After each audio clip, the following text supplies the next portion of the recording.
বাপ দাদার কাছ থেকে শুনলাম আমরা মানুষ আল্লাহর বন্ধ, নবীজির উম্মেত।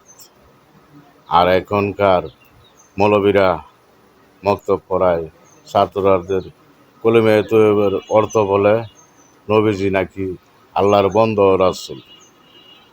আরে হারামির বাচ্চাগণ, নবীজি তো আল্লাহর বন্দা ও রাসূল হয়, তো তোরা কি নবীজির উম্মত না?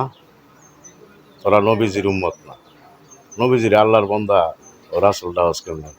নবীজি হইল আল্লাহর কলিমায়ে তৈয়বের অর্থ হইল নবীজি।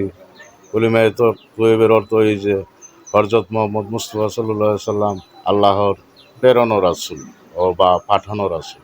তারা পোলাপান্তরে পড়াস নবীজি আল্লাহর বন্ধ রাসূল। তোরা তো নবীজির উম্মত না। তোরা কোন নবীজির উম্মত? কোন নবীর উম্মত? তোরা ঈসার উম্মত? যে যারা এই কথা বলস, তোরা মনে হয় ঈসা নবীর উম্মত না? নাউজুবিল্লাহ, নাউজুবিল্লাহ। নবীজিরে বলস আল্লাহর বন্ধ রাসূল। নবীজি হইল আল্লাহর প্রেরণ রাসূল।